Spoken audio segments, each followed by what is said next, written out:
எல்லா பெற்றோர்களுக்கும் இருக்கிற ஒரு முக்கிய குறிக்கோள் என்னென்னா, எப்படியாவது நம்ம பிள்ளைகளை நல்லா படிக்க வச்சு கரையேற்றி விட்டுணும்டா அப்படின்னு தான் இருக்கும்.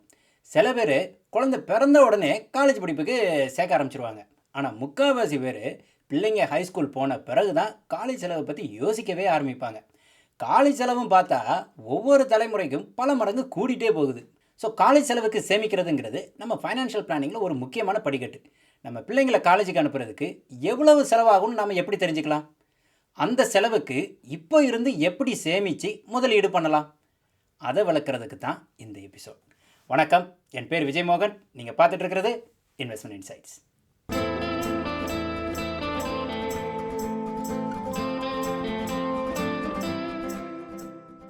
இந்த எபிசோட ஆரம்பிக்கிறதுக்கு முன்னால் ஒரு முக்கியமான விஷயம். இந்த சேனலில் நான் பகிர்ந்துக்கிற எல்லா விஷயமும் நான் பல இடங்களில் இருந்து கற்றுக்கிட்டதும் அப்புறம் அனுபவம் மூலமாக தெரிஞ்சுக்கிட்டதும் தான். எனக்கு தெரிஞ்சதை, என் கருத்துக்களை நான் இங்கே பகிர்ந்துக்கிறேன். இதில் முக்கியமாக நீங்கள் கவனிக்க வேண்டிய விஷயம் என்னென்னா, என் கருத்துக்கள், என் ஒப்பீனியன்ஸ் அது உண்மையாக இருக்கணும்னு அவசியம் இல்லை. ஏன்னா எல்லோருமே எப்போவுமே கரெக்டாக இருக்க மாட்டாங்க. நான் தப்பாக சொல்கிறதுக்கும் வாய்ப்பு இருக்குது. அதனால் நான் சொல்கிறத அப்படியே வேத வாக்காக எடுக்காமல் உண்மைதானான்னு டபுள் செக் பண்ணிக்கிறது உங்கள் பொறுப்பு. காலப்போக்கில் என் கருத்துக்கள் மாறிக்கிட்டே வர்றதை நானே பார்க்குறேன். நம்ம நிறைய புது விஷயங்கள் கற்றுக்கும்போது சில கருத்துக்களை அப்போ இருக்கிற அறிவு முதிர்ச்சிக்கு தகுந்த மாதிரி மாற்றிப்போம். அதுதான் ப்ராக்ரஸ். அதனால் நான் சொல்கிற எல்லா விஷயமும் உங்களுக்கு ஏற்புடையதாக இருக்கணும்னு அவசியம் இல்லை. அன்னப்பறவை மாதிரி உங்களுக்கு தேவையான விஷயத்தை மட்டும் பிரித்து எடுத்துக்கோங்க. நானுமே பர்சனலாக அதை தான் பண்ணுவேன். ஏற்கனவே அனுபவப்பட்டவங்க கிட்ட இருந்து நான் கற்றுக்கும்போது எனக்கு தேவையானதை மட்டும் கற்றுப்பேன். என்னால் ஏற்றுக்க முடியாத கருத்தை கண்டுக்காமல் விட்டுடுவேன். அதைத்தான் நான் உங்ககிட்டையும் எதிர்பார்க்குறேன். ஆனால் புதுசாக ஒரு விஷயம் கேட்கும்போது அது உண்மையாக இருக்கலாமான்னு ஓப்பன் மைண்டடோட கேளுங்க. ஏற்கனவே நாம் நம்புகிற ஒரு விஷயத்தை கன்ஃபார்ம் பண்ணுறதுக்காக கேட்காதீங்க. அதை கன்ஃபர்மேஷன் பயாஸ் அப்படின்னு சைக்காலஜியில் சொல்லுவாங்க. ஓப்பன் மைண்டடாக இருந்தால் தான் நம்மளால் புது விஷயங்களை கற்றுக்கவும் முடியும், வாழ்க்கையில் முன்னேறவும் முடியும். சரி அதெல்லாம் இருக்கட்டும், கண்டென்ட்குள்ளே போங்க. அதானே, போயிடுவோம். சேமிப்புன்னு வரும்போது ரிட்டையர்மெண்ட்டுக்கு சேர்க்குறது எப்போவுமே டாப் ப்ரையாரிட்டியில் இருக்கணும்.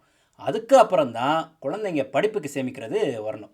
ஏன்னா குழந்தைங்க படிப்புக்கு எப்போவுமே லோன் எடுத்துக்கிற ஆப்ஷன் இருக்குது. ஆனால் ரிட்டையர்மெண்ட்டுக்கு யாரும் லோன் கொடுக்க போகிறதில்ல, நம்மளை நாம் தான் பார்த்துக்கணும்.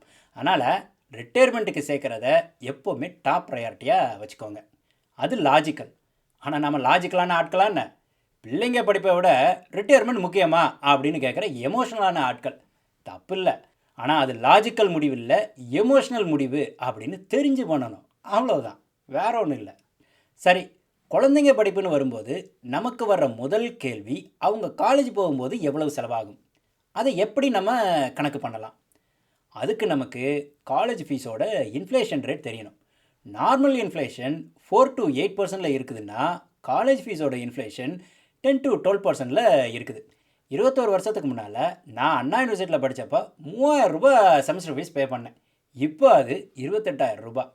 ஆனால் இந்த காலேஜ் ஃபீஸ் பார்த்திங்கன்னா வருஷம் கூடாது.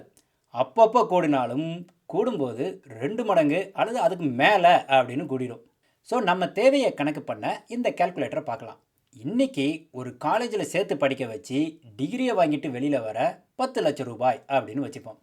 காலேஜ் ஃபீஸோட இன்ஃப்ளேஷன் ரேட் 10% அப்படின்னா கீழே இந்த 10 லட்சம் தேவை எப்படி ஒவ்வொரு வருஷமும் மாறுது அப்படிங்கிறத பார்க்குறோம். 5 வருஷத்தில் இதே டிகிரியை வாங்க 16 லட்சம் வேணும். 10 வருஷத்தில் 26 லட்சம், 18 வருஷத்தில் 56 லட்சம். ஸோ இன்றைக்கி பிறந்த குழந்தைய 18 வருஷம் கழித்து காலேஜுக்கு அனுப்பி இதே காலேஜ் டிகிரியை வாங்க நமக்கு அப்போது 56 லட்சம் தேவைப்படும். என்ன, இப்போவே கண்ணு கட்டுதா? அப்படி தான் கட்டும்.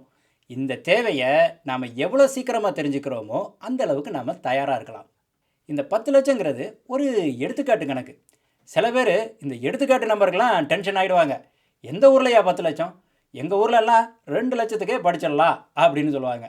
இன்னும் சில பேர் 10 லட்சத்துக்கெல்லாம் ஒன்றுமே பண்ண முடியாது, அட்லீஸ்ட் 20 லட்சம் வேணும் அப்படின்னு சொல்லுவாங்க. அதனால் மறுபடியும் சொல்கிறேன், டென்ஷன் வேண்டாம். இது எடுத்துக்காட்டு நம்பர். நீங்கள் எந்த காலேஜை டார்கெட் பண்ணுறீங்களோ அந்த காலேஜோட இன்றைய செலவை இந்த கால்குலேட்டரில் யூஸ் பண்ணிக்கோங்க. கவர்மெண்ட் காலேஜில் இன்ஜினியரிங் பண்ண இன்றைக்கி எப்படியும் 5லேருந்து 8 லட்சம் ஆகும். அதே இது ப்ரைவேட் காலேஜ்னால் 10 லட்சத்துக்கு மேலேயே போயிடும். அதுலேயும் மேனேஜ்மெண்ட் கோட்டானா 20 லட்சம் கூட ஆகலாம். நீங்கள் எந்த காலேஜை டார்கெட் பண்ணுறீங்களோ அந்த காலேஜோட இன்றைய செலவு என்னன்னு அதில் ரீசெண்டாக பிள்ளைகளை சேர்த்த பெற்றோர்கள்ட்ட பேசி தெரிஞ்சுக்கோங்க. அந்த நம்பரை இந்த கால்குலேட்டரில் பயன்படுத்திக்கோங்க. சரி, இப்போ நமக்கு எவ்வளோ தேவைப்படுதுன்னு தெரியுது. இந்த தேவையை நாம் அடையிறதுக்கு எப்படி சேமிக்கணும், எதில் இன்வெஸ்ட் பண்ணணும், அந்த கால்குலேட்டரை நாம் அடுத்த டேப்பில் பார்க்கலாம். நம்ம எடுத்துக்காட்டுக்கு இன்றைய படிப்பு செலவு 10 லட்சம் அப்படின்னு வச்சுப்போம். Expected inflation rate 10%. நீங்கள் 12% கூட இதில் பயன்படுத்திக்கலாம். கரண்ட் ஏஜ், குழந்தையோட இப்போதைய வயசு 3 அப்படின்னு வச்சுப்போம். அடுத்து காலேஜுக்கு போக போகிற வயசு 18 அப்படின்னு வச்சுப்போம். இப்போ நம்ம காலேஜுக்கு சேமிக்கிறத எதில் இன்வெஸ்ட் பண்ண போகிறோம், அதோட ரிட்டர்ன் ரேட் என்ன, அதைத்தான் எக்ஸ்பெக்டட் ரிட்டர்ன் ரேட்டில் நாம் என்டர் பண்ணணும். இப்போதைக்கு சேஃபாக ஃபிக்ஸட் டெபாசிட்டில் சேமிக்கிறோம் அப்படின்னு வச்சுப்போம். 5.5%. Current savings for education, so far படிப்புக்கு நாம் எவ்வளவு சேர்த்துருக்குறோம் அதைத்தான் இங்கே என்டர் பண்ணணும். 10,000 ரூபாய் அப்படின்னு வச்சுப்போம். கீழே இருக்கிற இந்த 2 வேல்யூஸும் ரிசல்ட். 3 வயசு குழந்தை 18 வயசில் காலேஜுக்கு போகிறதுக்கு இன்றைய செலவு 10 லட்சம்னா இன்னும் 15 வருஷம் கழித்து நம்ம தேவை 42 லட்சம். அதுக்கு நாம் இன்றைக்கி ஃபிக்ஸட் டெபாசிட்டில் சேர்த்துட்டு வரணும்னா மாதம் 15,000 ரூபாய் போடணும். இது சிம்பிளான எடுத்துக்காட்டு கணக்கு. இப்போது அவங்கவுங்க ரிஸ்க் ப்ரொஃபைலுக்கு ஏற்ற மாதிரி எப்படி சேமிக்கலாம் அப்படின்னு பார்க்கலாம். முதல் கேட்டகரி கன்சர்வேட்டிவ். இது பிள்ளைங்க படிப்புக்கு சேர்க்குறதுப்பா, இதில் எனக்கு எந்த விதமான ரிஸ்க்கும் இருக்கக்கூடாது அப்படின்னு நினைக்கிறீங்களா? நீங்கள் தான் இந்த கேட்டகரி. உங்களுக்கு 2 ஆப்ஷன்ஸ் இருக்குது. முதல் ஆப்ஷன் பிபிஎஃப். வருஷத்துக்கு 1.5 லட்சம் வரை இதில் கான்ட்ரிபியூட் பண்ணலாம். டேக்ஸ் பெனிஃபிட்டும் இருக்குது. ஆனால் பிபிஎஃப்பில் என்ன பிரச்சனைனா, பணத்தை வித்ட்ரா பண்ணுறதுக்கு 15 வருஷம் பிபிஎஃப் மெச்சூர் ஆகிற வரைக்கும் நாம் வெயிட் பண்ணணும். அப்போ குழந்தையோட 3 வயசுக்கு முன்னாலேயே அக்கௌண்ட்டை ஓப்பன் பண்ணுனா பிபிஎஃப்பை கண்டிப்பாக குழந்தைங்க படிப்புக்கு யூஸ் பண்ணிக்கலாம். குழந்தை 3 வயசை தாண்டிடுச்சுன்னா பிபிஎஃப்பை காலேஜ் சேவிங்ஸுக்கு யூஸ் பண்ண முடியாது. ஏன்னா நம்ம பண தேவை பிபிஎஃப் மெச்சூர் ஆகிறதுக்கு முன்னாடியே வந்துடும். ஸோ ஏர்லியாக பிளான் பண்ணுறவங்க கண்டிப்பாக பிபிஎஃப்பை கன்சிடர் பண்ணலாம். இன்றைக்கி பிபிஎஃப்பில் 7.1% இன்ட்ரெஸ்ட் பே பண்ணுறாங்க. ஃப்யூச்சரில் அது குறையத்தான் செய்யும். அதனால் சேஃபாக 6% அப்படின்னு நம்ம கால்குலேட்டரில் யூஸ் பண்ணலாம். இதுக்கு நாம் மாதம் 14,300 ரூபாய் சேமிக்கணும் அப்படின்னு வருது. இந்த கேட்டகரியில் அடுத்த ஆப்ஷன் நம்ம எடுத்துக்காட்டில் ஏற்கனவே பார்த்த மாதிரி ஃபிக்ஸட் டெபாசிட். இன்றைக்கி 5.5% பே பண்ணாலும் ஃப்யூச்சரில் இதுவும் குறையத்தான் செய்யும். நம்ம கால்குலேட்டரில் 5% அப்படின்னு யூஸ் பண்ணிக்கலாம். ஃபிக்ஸட் டெபாசிட்டுக்கு மாதம் 15,500 ரூபாய் சேமிக்கணும் அப்படின்னு வருது. அடுத்த கேட்டகரி மாடரேட். வருஷம் 10% ஃபீஸ் கொடுதுன்னா அதை கீப்பப் பண்ண நான் கொஞ்சம் ரிஸ்க் எடுத்து இன்வெஸ்ட் பண்ணி தான் ஆகணும் அப்படின்னு நினைக்கிறீங்களா? நீங்கள் தான் இந்த கேட்டகரி. இந்த கேட்டகரிக்கு பெஸ்ட் ஆப்ஷன் டெப்ட்டும் எக்விட்டியும் சேர்ந்து இருக்கிற ஹைப்ரிட் ஃபண்ட்ஸ். உங்கள் ரிஸ்க் லெவலுக்கு ஏற்ற மாதிரி எக்விட்டி பர்சன்டேஜ் 25% 60% இருக்கிற மாதிரி ஹைப்ரிட் ஃபண்டை சூஸ் பண்ணிக்கோங்க. எடுத்துக்காட்டுக்கு கேனரா ரொபாக்கோ கன்சர்வேட்டிவ் ஹைப்ரிட் ஃபண்டில் 23% எக்விட்டி இருக்குது. இது மாதிரியான ஹைப்ரிட் ஃபண்டை நீங்கள் சூஸ் பண்ணிக்கலாம். இதில் எக்விட்டி பர்சன்டேஜ் அலோகேஷனை பொறுத்து ரிட்டர்ன் மாறுபடும். 25% எக்விட்டி எக்ஸ்போஷருக்கு ஆவரேஜாக 8% வரை ரிட்டர்ன் எதிர்பார்க்கலாம். நம்ம கால்குலேட்டரில் 8%ன்னு எக்ஸ்பெக்டட் ரிட்டர்ன் யூஸ் பண்ணுனா நம்ம மாத சேமிப்பு தேவை 12,000 ரூபாய் அப்படின்னு வருது. இந்த ஸ்ட்ராட்டஜியை ஃபாலோ பண்ணும்போது கடைசி 2 வருஷம் எக்விட்டி எக்ஸ்போஷர் இல்லாமல் இருந்துக்கிறது நல்லது. அதனால் என்ன கேட்டால் குழந்தைக்கு 16 வயசு ஆகும்போது இந்த ஹைப்ரிட் ஃபண்டில் இருந்து ஷார்ட் டேர்ம் டெட் ஃபண்ட்ஸுக்கு மாறிடுங்க அல்லது சேவிங்ஸ் அக்கௌண்ட்டில் வச்சுக்கோங்க.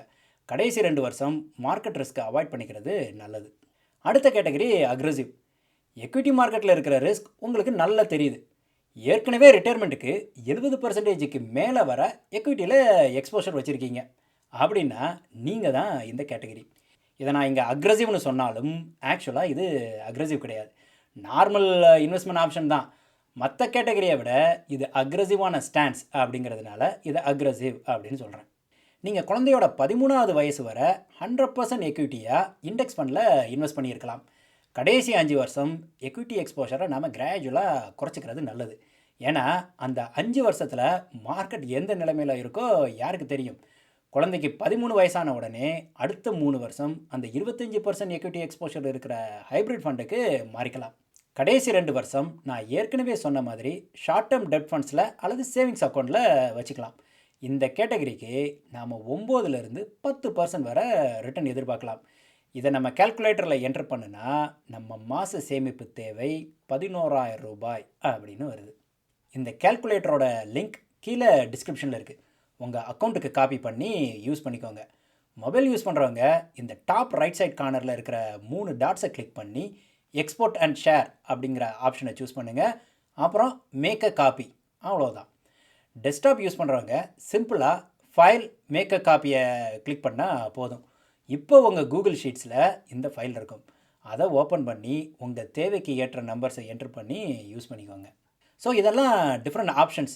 இப்படி தான் பண்ணணும் அப்படின்னு இல்லை, உங்கள் தேவைக்கு ஏற்ற மாதிரி இந்த டிஃப்ரெண்ட் ஆப்ஷன்ஸை கம்பைன் பண்ணி அட்ஜஸ்ட் பண்ணிக்கோங்க. அப்புறம் முடிக்கிறதுக்கு முன்னால் ஒரு விஷயம், நிறைய கிட்ஸை பார்க்குறேன், எங்கள் அப்பா அம்மா எப்படியும் காசு கொடுத்தாவது மேனேஜ்மெண்ட் சீட்டில் என்ன படிக்க வச்சுருவாங்கடா அப்படின்னு ரொம்ப அசால்ட்டாக இருக்கிறாங்க. அப்படி ஒரு எண்ணம் இருந்தால் அவங்க நல்லா படித்து மெரிட்டில் வர முயற்சி பண்ணுவாங்க அப்படின்னு நீங்கள் நினைக்கிறீங்க? கண்டிப்பாக மாட்டாங்க. அதனால் குழந்தைங்க படிப்புக்கு அவங்க பேரில் லோன் வாங்கி தான் படிக்கணும் அப்படின்னு சொல்லி வளர்க்குறது நல்லது. அவங்க காலேஜ் செலவை நாம் ஏற்றுக்க வேண்டியது நம்ம கடமையே இல்லை அப்படின்னு அவங்களுக்கு தெரியணும். அப்போ தான் நாம் அவங்க காலேஜ் ஃபீஸை பே பண்ணும்போது அதோட அருமை அவங்களுக்கு புரியும், அப்ரிஷியேட்டும் பண்ணுவாங்க. பெற்றோர்கள் நமக்காக என்னென்ன தியாகங்கள் பண்ணுறாங்கன்னு அவங்களுக்கு அந்தந்த வயசுலேயே தெரியணும். நம்ம பிள்ளைகளை காலேஜுக்கு ரெடி பண்ணும்போது தான் நம்ம அப்பா அம்மா அவங்க ரிட்டையர்மெண்ட்டுக்கு கூட சேர்க்காம நமக்காக அவங்க பண்ணின தியாகங்கள் நமக்கு தெரியுது. அந்த நிலைமை நம்ம பிள்ளைகளுக்கும் வந்துடக்கூடாது. புதிய தத்துவம் 1036. அடுத்த எபிசோடில் யூஎஸில் காலேஜ் செலவு எவ்வளவு இருக்கும், அதுக்கு எப்படி சேமிக்கலாம் அப்படிங்கிறத விளக்கமாக பார்க்கலாம். நன்றி, வணக்கம்.